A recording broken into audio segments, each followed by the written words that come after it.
Okay, so nito pong mga nakaraang araw, tayo po ay nagtataka kung bakit itong, si Marcoleta ay sobra-sobra ang kanyang, pagbakod, sobra-sobra ang kanyang, pagprotekta, pagtatanggol dito sa mga diskaya at, hindi lang naman tayo nakapansin niyan.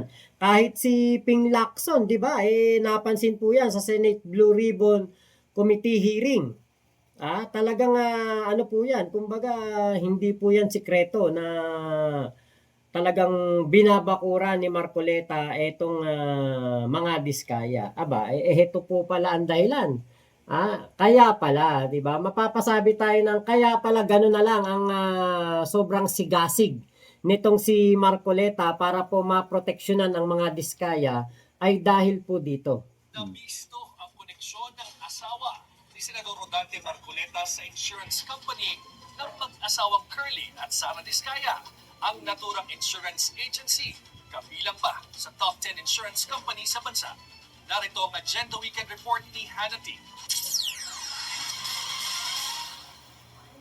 Konektado ang asawa ni Senator Rodante Marcoleta sa mga insurance na ginamit ng mga diskaya. Patay sa notarized acknowledgement na nakalap ng Bilyonaryo News Channel, personal na humarap noong 2022 ang kontratistang si Sara Diskaya at ang regional manager ng Stronghold Insurance para sa isang bond obligation ng kumpanya. Nakalista mismo sa Board of Directors ng Stronghold Insurance si Mrs. Edna Marcoleta, asawa ng senador. Sa 2025 committee composition ng kumpanya, chairman siya ng audit committee at miyembro ng corporate governance at related party transactions. Kabilang din si Edna Marcoleta sa 2023 Board of Directors ng Milestone Guarantee and Assurance Corporation. Elected siya bilang non-executive director noong 2016. Nakalagay din sa records ng kumpanya ang kanyang affiliation sa Congressional Spouses Foundation Incorporated noong panahong kongresista pa si Marcoleta sa Sagip Party List. Ang Milestone Guarantee and Assurance Corporation ang naglabas ng retention money bond noong 2024 na nagkakahalaga ng 19.29 million para sa Elite General Contractor, kumpanya ng mga diskaya. Ang bond ay kaugnay ng flood mitigation maintenance at construction ng road dike sa mag-asawang Tubig River, Sitio Dique sa Nauhan Oriental, Mindoro na may kabuang halaga ng 192.9 million. Ang parehong project ang pinuntahan ng team ni Senate President Pro Tempore Panfilo Lacson na completed naman sa DPWH website pero wala namang makikita on the ground. Nasaan ang halos 193 million na pondo sa Sitio Dique noong 2024. Eksaktong lokasyon na aming pinuntahan sapagkat consistent ito sa coordinates na nakalathala sa DPWH at sa sumbong sa Pangulo website. Guni-guni o guni-guni? Ang bayan ng Nauhan Oriental, Mindoro ang isa sa mga kinall-out ni Lacson dahil sa laki ng pondo sa flood control pero laging binabaha. May ilan pang di umano'y Agila projects sa Nauhan na galing sa congressional insertions. Ang Agila ang isa sa initiatives ni Oriental Mindoro Representative Arnan Panaligan. Nahugot daw ang mga ito sa unprogrammed funds na hindi naman dapat madaling ma-access ng mga kongresista.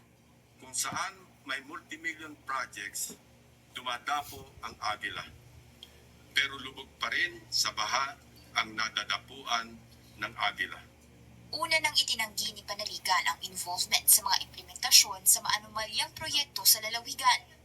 Spotted si Panaligan noong 2024 sa isang ribbon-cutting ceremony ng Stronghold Insurance sa Mindoro, Nako. saan nag-expand ang kanilang branch.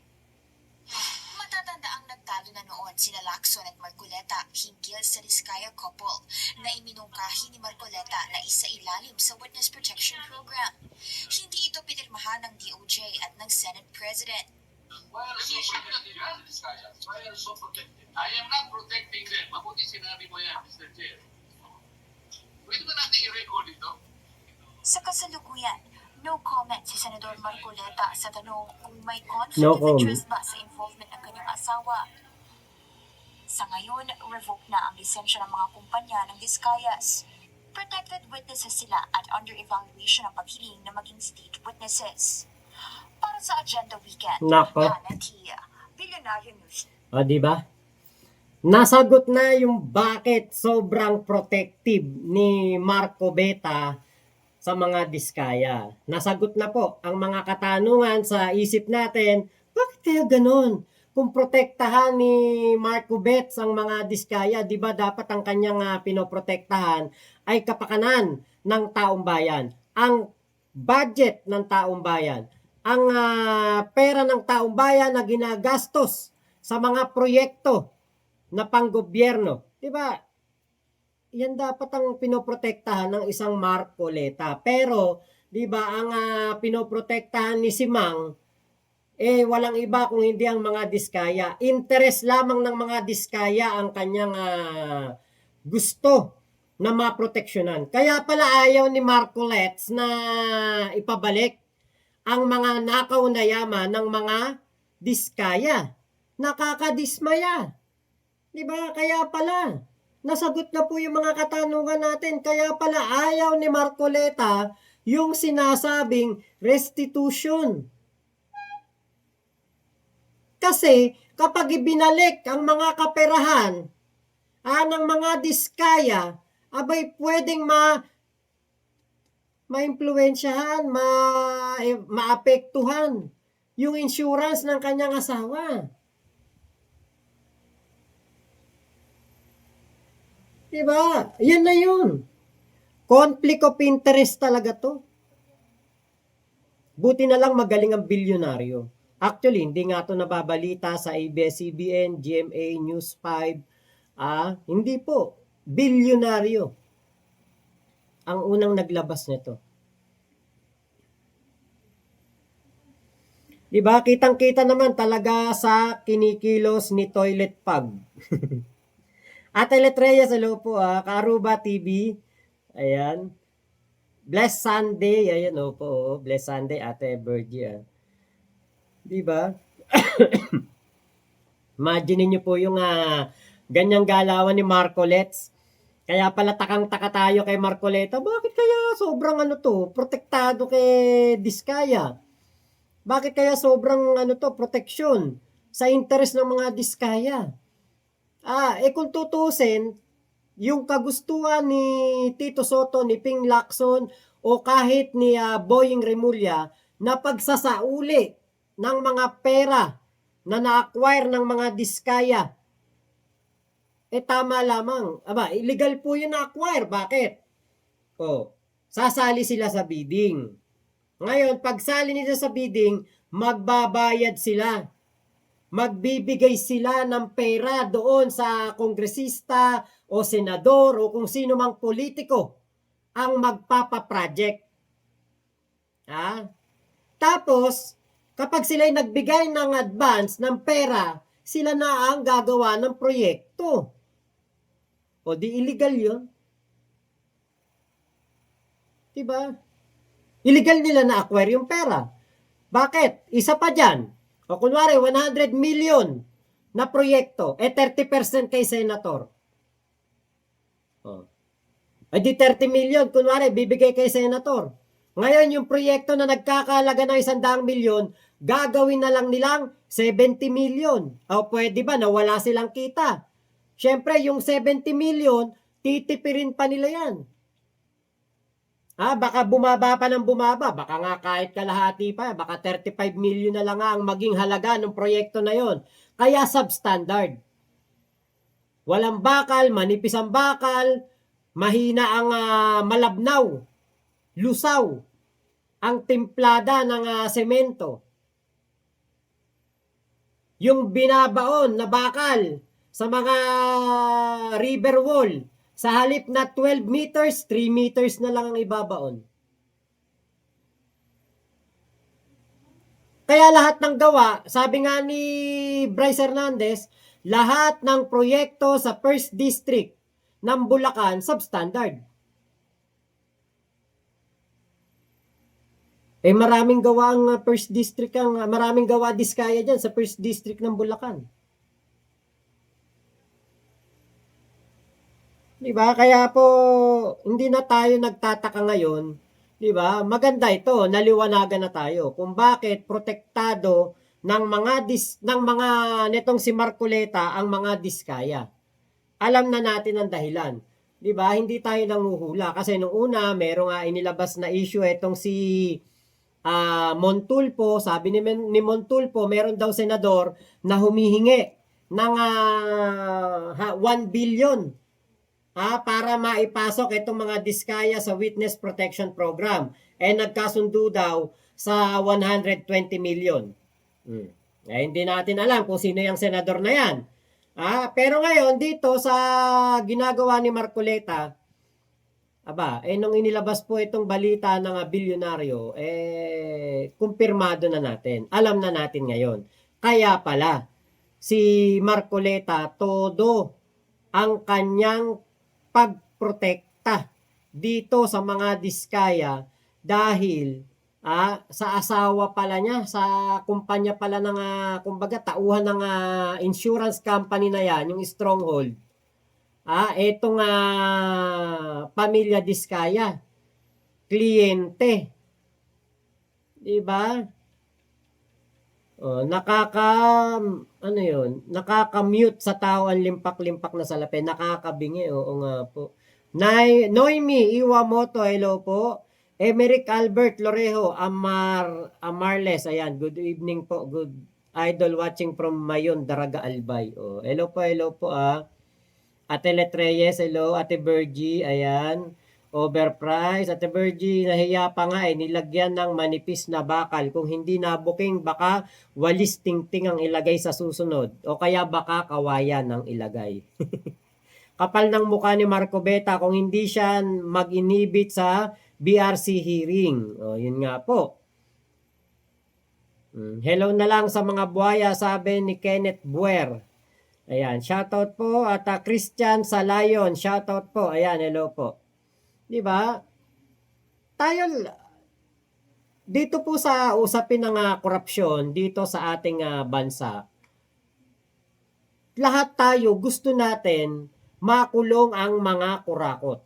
Makulong, kung etong si Saldico, talagang kurakot, makulong siya. Wala tayong pake. Si Chis Escudero, kung talagang kurakot yan, makulong siya. Wala tayong pake kay Heart Evangelista. Kung si Martin Romualdez, kurakot, makulong siya. Maparusahan siya kahit pinsan pa siya ni PBBM. Lahat ng kurakot gusto natin magbayad dito sa nangyayaring issue na ito ng korupsyon. Pero, diba, ang gusto natin, yung maayos naman.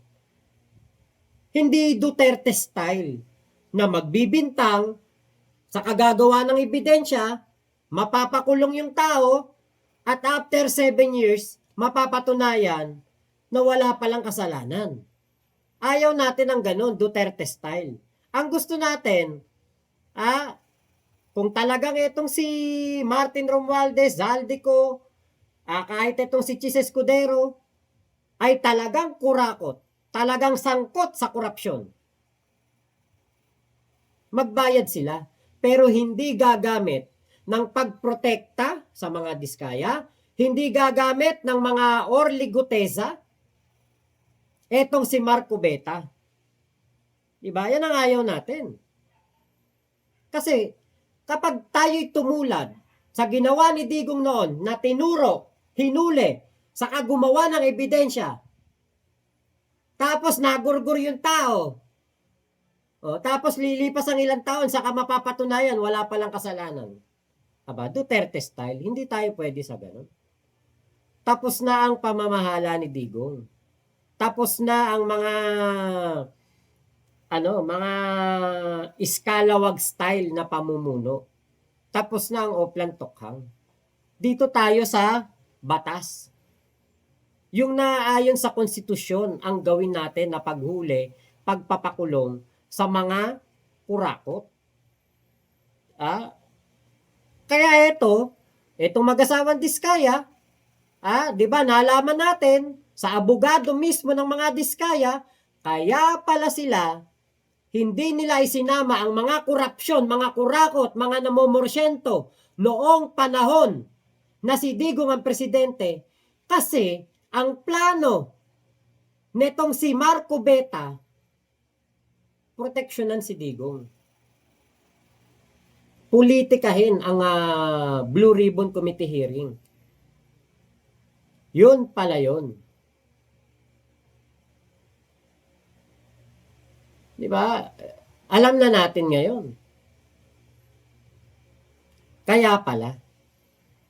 Kaya nung napanood ko yung balita ng billionaire na ito, nasagot ko yung mga tanong. Kaya pala. Todo protekta ni Marco Beta. Kung tutuusin, 180 billion pesos ang nailagay sa bangko ng mga diskaya from 2016 to 2022. Panahon ni Digong. Ganon kalaki ang kanilang naideposito sa bangko. Panahon ni Digong.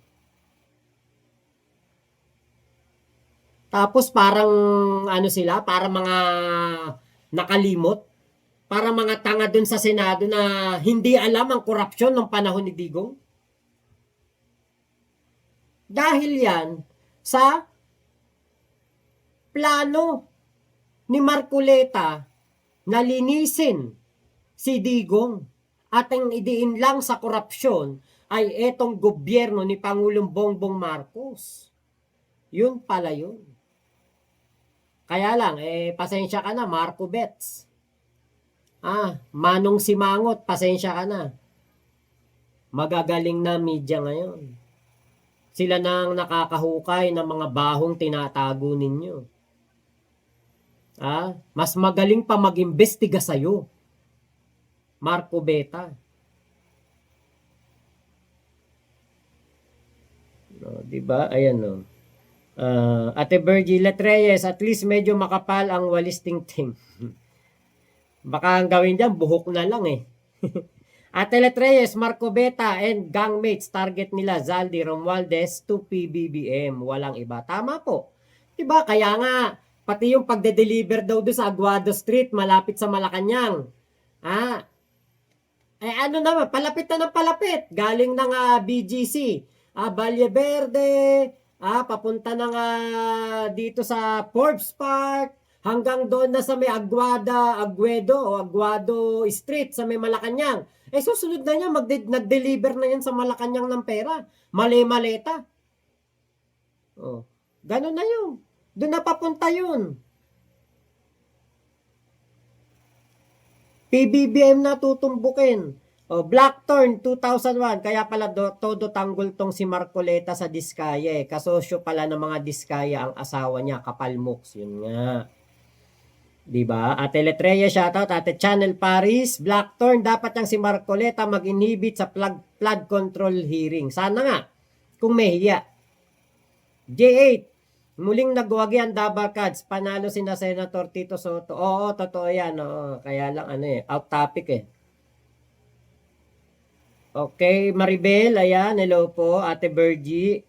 Grabe pa, sa sobrang grabe, mga walang conscience. Ate Letreyes, rich talaga, may insurance company pa Diskaya. At board of director, asawa ni Marco Beta. Blackthorn, kaya pala palaisipan sa ating Sir Mac, bakit siya todo tanggol sa mga Diskaya. Kaya siguro nasabi din ni Senator Lacson na bakit siya todo tanggol sa mga Diskaya. Siguro nasilip na din ni Senator Lacson yun. Yun nga. Toilet pag nga eh. Kung may hiya pa ang mukha mong bulldog, Marco Beta, mag-inhibit ka na sa flood control hearing. Kay Blackthorn, palapit na si Marco Beta, bigla ng wrong turn yung sasakyan sa bahay niya pala papunta. Dapat ipa-ethics complaint laban kay Marcoleta. Oo, sana nga. Okay, hindi mananalo ang kasinungalingan sa katotohanan. Ayan. Ate Maribel, shoutout po Tyrell Crisostomo, kaya Marcoleta, Marco Batae, Love Diskaya. Ang dami naman Marco Betae. Ang dami ng ngayon kay Marco Beta, no? Marco Betae na, o Marcoleta, Marco Beta, Marco Lolo, may mga ganun pa eh. Ang daming ano eh. O, dami ng kapalpakang ginawa tong si Marco Beta sa Senado. Dapat talaga masilip na to ng ano eh, ng Ethics Committee. Kaya lang ang Ethics Committee ang alam ko si Robin Padilla eh. Ewan ko kung napalitan niya na. Kaya ikaw Marco Beta, mag-aral ka muna ulit ng abogasya.